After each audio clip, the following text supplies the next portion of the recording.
Hey guys, we have just finished a 2-week trip along the Gibb River Road that's been on our list for a lot of years, so stoked to finally get that trip taken care of, and it was fantastic. Those episodes coming very soon. But if you've been watching the channel, you know that I've recently finished this Canopy kitchen fit out, and the last time I did one of these, I got Bianca to give it kind of her honest thoughts and opinions after using it in the real world for a little while to see essentially how good a job I did. So I thought this might be a fun idea to chuck once again to Bianca after living out of this setup for over 2 weeks to see how it's been functioning in her opinion. Yeah, and you guys know me, I am as honest and brutal as ever. I definitely don't hold back my opinion, especially when it comes to Daniel, poor man. He's got very tough skin, and he tells me that he likes me to be honest, because I always go, you sure you want me to give me an honest opinion? And he says yes. So well, to me, like, that's how you get better, right? You hear that criticism and you know what areas you can improve on, and this is no exception. All right, run us through your thoughts on this kitchen fit out. Yeah, so I mean, you guys know me well enough. I never plan my videos, so there's really no rhyme or reason to which way I'm doing this. But I thought I would at least start by talking about the usability and how I found this kitchen, and I will try to compare it a bit to the last build, because obviously you guys saw us using that for ages and I had my gripes with that build. So I want to emphasize some bits of this build that are much better, which is a good start. Daniel doesn't know. Daniel has no idea what I'm going to say. But yeah, so I guess first and foremost is the height. I am not on a step right now. Look at my feet, they're on the ground, no step needed. And I can actually reach this bench. So that is first and foremost a huge improvement. And it's obviously, I don't actually know if it's the same size, but it feels about the same size. A little bit as the old smaller. one. There you go. And having this second bench, wrong one. This second bench here is actually so good, because when both Daniel and I are in the kitchen, well, this area, he'll be at this bench and then I can just come along and do my little bit here. And at first I thought it was too narrow, and I still think it is. Like, sure, it'd be great if it was a little bit wider, but honestly, I haven't actually had an issue using it at this like width, so I can't really complain with that after using it for like over 2 weeks. So yeah, the only thing that I'm not impressed with is that sometimes it gets stuck at the heart. Now I can't get it to do it. So sometimes, okay, fine. Good bench. Sometimes it gets stuck at the halfway and you have to press this orange tab again. And honestly, if that's my only problem, then I'm laughing, right? So really, it's like a first world problem. I can't complain. But no, so I really love this. This is really good. Second thing I really like, you have to come around this side again, is these two little drawers. These are amazing. I love having the cutlery in this drawer here. It gives us a spot. Like, I hated not having a spot for stuff. It was like our biggest issue in the last kitchen, and particularly for me.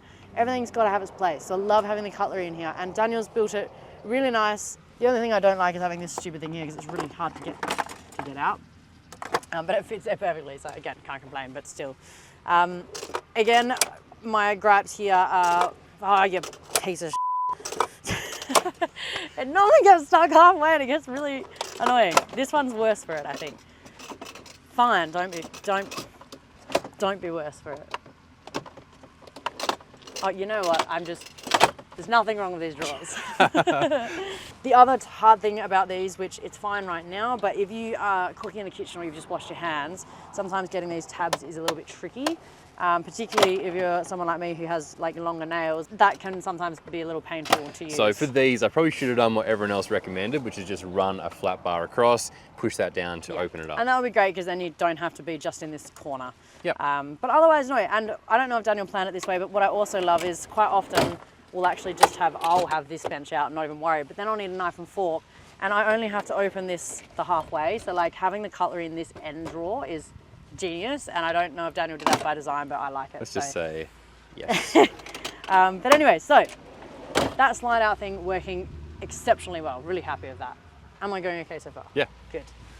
The other thing is, obviously this little bit of bench space here is handy, but having this as a roller door, super handy. Downside is it gets stuck on everything that falls behind it, which is currently what it's doing now. And so you have to like get up there and like unstick things, which is sometimes very hard to do. Yeah. So all this stuff at the front, like if you have a look, if I pull out some of the stuff that's on the front of this shelf, the back of it is actually kind of not at all used much at all. Like there's a lot of space at the back there, and I feel like we could have used that a lot better. It's also a little bit shaken off at the moment because obviously we've just done the Gibb, so everything's been like moved around. But I guess the point that I'm saying there is that pantry is really good, and I love that this is a sliding door because it doesn't get in the way. You don't have to move everything on this bench to use it, which was Daniel's whole plan for it. But my gripe with this cupboard is, yeah, I'm short. I can literally only just reach halfway on the top shelf, and I can reach maybe 3/4 in the back shelf, on the bottom shelf to the back. So that, and then also trying to get stuff in this bloody gap here. Everyone had that really good idea about like, oh, put the roll at the back or just make the door go up. And I 100% agree. We definitely need to do something like that, because getting stuff in is like, I mean, I'm over exaggerating, but still, the amount of times I've squished my fingers on this really hurts, and I get very annoyed at it because it doesn't take much to make me angry. So yeah, this pantry, really love the space, but usability for me right now is not great. I think we can just better organise it. It's an excellent area for space, but we need to figure out how to pack this. And just a way of maybe restraining items on that shelf too. I'm not sure what that solution is, but that... yeah, whether we put like a strap that we can just put across for when we're travelling, which is no different to like these locks on the drawers. Yep. Because we check everything, well, I do at least, before we drive off, I always check everything, push everything back. Yeah. And it's all fine. So yeah, and I've got like 50 million stubby holders in there, and it's great, there's so much room for them. Daniel doesn't realise how many I've shoved in the back. I've actually gotten so many, he has no idea. Oh no. This, Daniel's temporary drawer system. I hated the plastic drawers in our last setup, like with an absolute vengeance. I wanted to burn them. They were so annoying. They just weren't square, they rattled everywhere, and nothing that you wanted to fit in them would fit in them nicely. They were just kind of wasted space in the end, in my opinion, and yeah, I hated them. But not enough to actually fix the problem, and so they became this annoying temporary thing that lasted for ages. This time, Daniel's temporary thing is so good that he's vinyl wrapped the inside for who knows what reason. But they're so much better. They're so much better. I actually have loved these drawers because like they're just so versatile. We can actually fit, like we haven't really packed them very well because we've had so much space. So like we've had somewhere to put, let's unlock all of them. We've had somewhere to put everything. Like look, there's pistachios that Daniel didn't even eat, and our plates. And then this one we've got noodles and a cup thing, and this one we've got bowls and more noodles and another cup. And then in this one we've literally just got like some paper towel, which funnily enough, if you do this, Yeah, this is the best thing. becomes the perfect little paper towel holder, and you can just look at that, just so good. So yeah, like this time I actually really love it, and this has doubled up as like a nice little place. Just get my kitchen cloth out. See? Oh, there you go. It's done it. This is what it does, and it really annoys me. Anyway, you can just like, we can hang this on here and it just dries while we're driving. So that's been really cool. And I've had this guy rope set up. Nice bit of trusty Velcro up there. And yep, bit of Velcro with a guy rope. And we just stick that in this top drawer, like on the side. Oh, I've done it. Hang on, we're stuck. There we go. And I can just shove that in there, pull it tight, and I've got a little washing line because we didn't get time to put one in on the door. The fridge, I've absolutely no complaints. This thing is a beast. We haven't had it full this whole trip. It has not been full, which is amazing. It's got more beer and drinks in it at any point in time, and cheese. That's kind of all it's held. And it did have 4 litres of milk. We're down to 1. We were running an extra freezer, a separate freezer, and we have just emptied that freezer to turn it off and dumped a bunch of that stuff in this fridge. Which is probably my only gripe with this fridge is obviously the freezer. Like they upgraded the space of the fridge, but they kept the freezer like the same size, and it's just tiny. Also, I just don't trust these freezers. I'm really, really picky with my food. I'm like terrified of food poisoning because I've had way too many bouts of food poisoning and had so many stomach issues in my life that I'm just like, nope, I won't risk anything. So I don't particularly trust the freezer in this. Obviously, there's no way of knowing exactly what temperature it is unless you put a temp sensor in there, which we haven't bothered to do. And even then, I probably wouldn't trust that because I'm like, it's a tiny little box. It's open. It's just got a little flap door. I don't know. So I don't particularly like that. I also don't like that in this fridge, like we've got our little thermometer, which has somehow just survived. This thing has been taped up so many times. But anyway, it's saying that it's like 0.8 degrees in the fridge, but it depends. Sometimes that little sensor falls down, and the fridge does vary a lot in temperature from the top to the bottom. I just don't feel like we've tested this fridge to its capacity because we didn't pack it to capacity.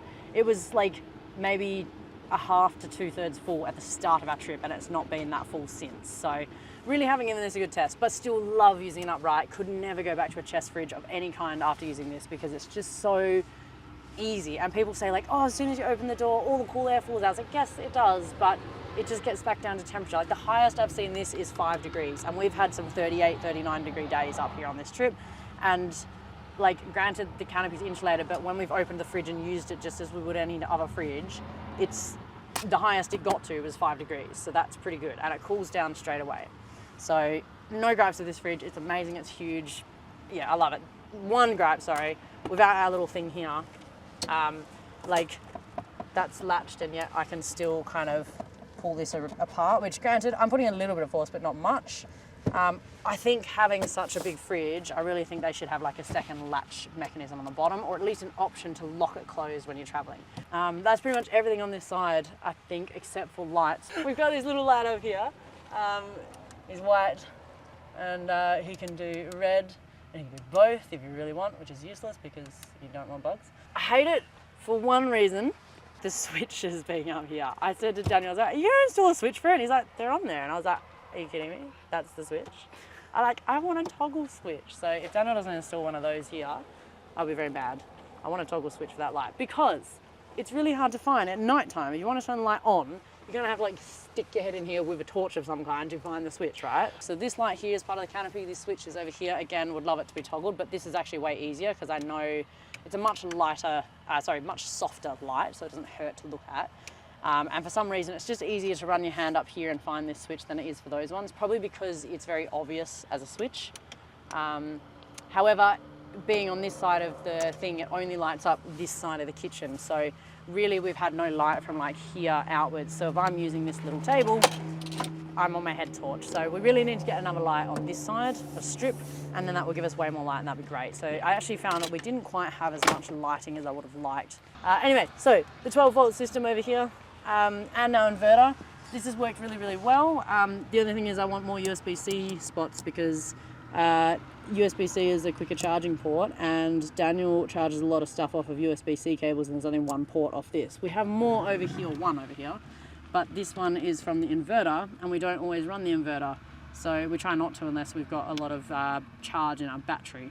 So really, I think having a couple more USB-Cs on this side would be great, and actually just more USB ports in general. You'd think that that would be enough, but the amount of stuff that we charge overnight is ridiculous. The inverter though, working great, really easy. I can turn it on and off with this switch, and it tells me awesome, cool, can see what I'm at.